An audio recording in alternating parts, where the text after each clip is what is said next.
நண்பர்களே வணக்கம். Good afternoon. நாளைக்கு வந்து மண்டே மார்க்கெட் எப்படி ஓப்பன் ஆகும் என்ன அப்படின்ட்டு நான் இன்னைக்கு ஈவினிங் இல்லைன்னா நாளைக்கு ஏர்லி மார்னிங் வந்து எக்ஸாக்டாக ஒரு வீடியோ போடுறேன். இப்போதைக்கு என்னென்னா நான் மார்க்கெட்டை ப்ரீவியஸ் டேஸை பார்த்துட்ருக்கேன். எப்படி அனலைஸ் பண்ணலாம் அப்படின்னு கொஞ்சம் செக் பண்ணிக்கிட்டு இருக்கேன். ஸோ இப்போதைக்கு எனக்கு வர்ற சில ஐடியாக்களை மட்டும் ஷேர் பண்ணிக்கிறேன் உங்கள் கூட. என்னென்னா ஃப்ரைடே ஈவினிங்கு யூஎஸ் மார்க்கெட் எல்லாமே வந்து டவுன் ஆயிடுச்சு. ஈவன் நம்மளுடைய கிஃப்ட் நிஃப்டியுமே வந்து யூஎஸ் மார்க்கெட்டை பார்த்துட்டு ஃபுல்லாக ஃபாலோ ஆயிடுச்சு. ஸோ மண்டே வந்து நம்ம எதிர்பார்க்குறது கேப் டவுன் இல்லைன்னா ரொம்ப பெரிய கேப் டவுன் அந்த மாதிரி தான் வந்து எதிர்பார்க்குறோம். ஏன்னா குளோபல் சென்டிமெண்ட் எல்லாமே வந்து அவ்வளோ மார்க்கெட்டுக்கு வந்து ஃபேவராக இல்லை, ஆல்மோஸ்ட் நெகட்டிவ் மார்க்கெட் அப்படி தான் சொல்லணும்.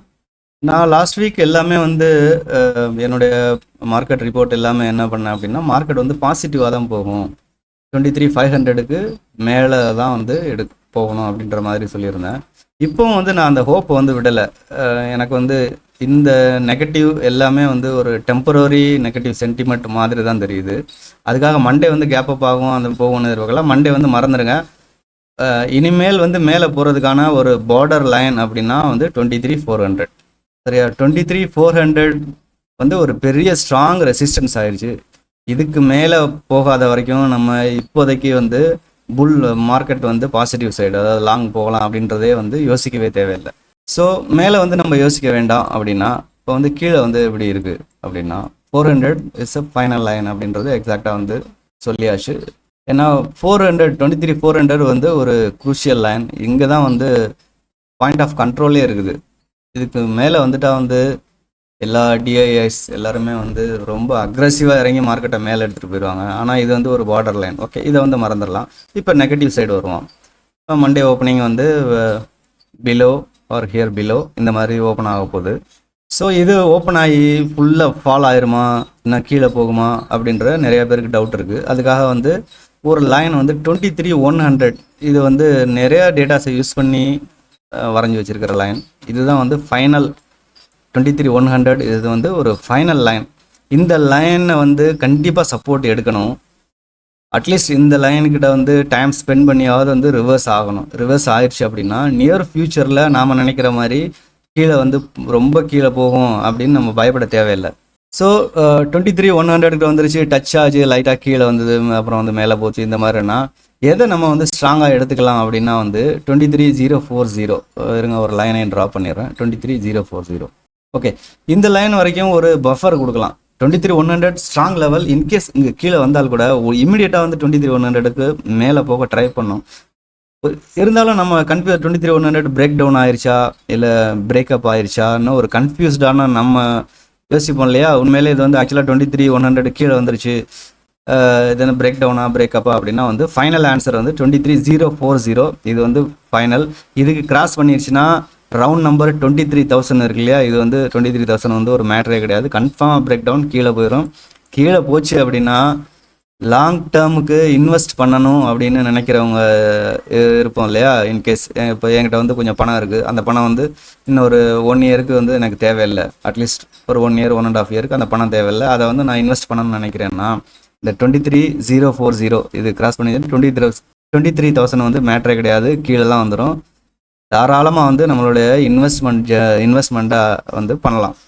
ஒரு 1 இயருக்கு எனக்கு பணம் தேவையில்லை அப்படின்ற ரேஞ்சில் இருக்கிற பணத்தை சிம்பிளாக நிஃப்டி பீஸ் வாங்கி வைக்கலாம். இல்லைன்னா வந்து நிஃப்டி 50ல் உள்ள டாப் ஸ்டாக்ஸ், உங்களுக்கு ஃபேவரான ஸ்டாக்ஸ். பட் ஒரே பேங்கிங்காக 2-3 பேங்க், எல்லா பேங்கிங்லேயே போடாமல் ஒரு பேங்கிங் வேறு செக்டாரில் உள்ள ஒரு 2-3 கம்பெனியை சூஸ் பண்ணி உங்கள்கிட்ட இருக்கிற பணத்தை ஸ்ப்ரெட் பண்ணி இன்வெஸ்ட் பண்ணி வச்சிடலாம்.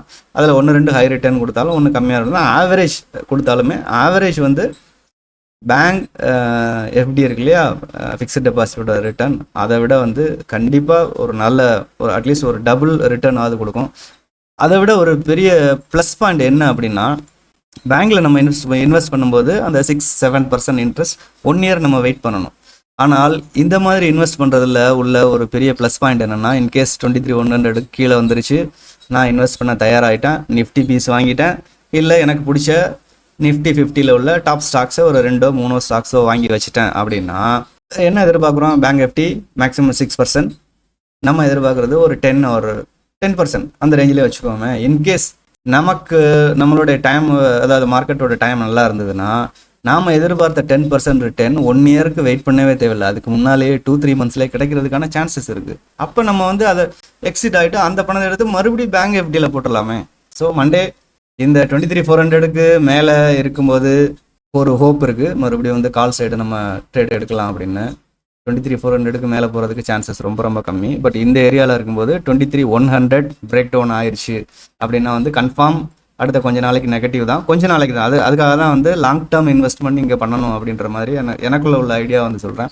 23,100 பிரேக் டவுன் கன்ஃபார்மாக ஆயிடுச்சான்னு செக் பண்ணுறதுக்கு 23,040 இதுதான் வந்து ஃபைனல் லைன். இதை பிரேக் பண்ணிடுச்சுன்னா அதுக்கப்புறம் வந்து எல்லாம் வந்து மேலே எடுத்துகிட்டு போகிறதுக்கெல்லாம் சான்ஸே கிடையாது. 23,000 வந்து ஈஸியாக பிரேக் டவுன் பண்ணிடுறோம்.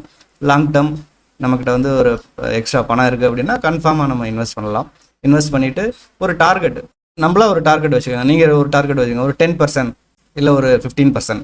அதை டைமிங் வைக்காதீங்க. நான் அடுத்து ஈவன் நம்ம பணம் வந்து இன்னொரு 1 இயருக்கு நமக்கு தேவையில்லை அப்படின்னாலும் நம்ம இன்வெஸ்ட் பண்ணதில் நமக்கு எவ்வளோ டார்கெட் 10%. நீங்கள் பேங்க்கில் போட்டால் 1 இயருக்கு 6% கிடைக்குது. டார்கெட் 10%. இன்கேஸ் லக்கிலி 2 மந்த்ஸ்லேயே உங்களுக்கு 10% கிடைச்சா அவ்வளோதானே, எடுத்துகிட்டு வெளியில் வந்துருங்க. வெளியில் வந்துட்டு அதே பணத்தை எடுத்துக்கொண்டு போய் மறுபடியும் பேங்க்லேயே எஃப்டியாக போடுங்க. அடுத்த ஒரு 1 இயரில் அது 6% கிடைக்கும். இந்த மாதிரி ஒரு கோல்டன் ஆப்பர்ச்சுனிட்டி. மார்க்கெட் வந்து இப்போ நெகட்டிவாக இருக்குது, நெகட்டிவ் சென்டிமெண்ட்டாகவே இருந்தாலுமே இதில் நமக்கு என்ன ஆப்பர்ச்சுனிட்டி கிடைச்சிருக்கு அப்படிங்கிறத நம்ம வந்து பார்த்துக்கணும். எனிவே நாளைக்கு மார்னிங் வந்து எப்படி இருக்கும் மார்க்கெட் அப்படின்ட்டு ப்ரீ மார்க்கெட் ரிப்போர்ட் வீடியோ கன்ஃபார்மாக போடுறேன். இது ஜஸ்ட் ஒரு brain storming. Okay, thanks. Pre market report நான் இன்னைக்கு லேட் நைட் இல்லைன்னா நாளைக்கு மார்னிங் வந்து போடுறேன். தேங்க்யூ.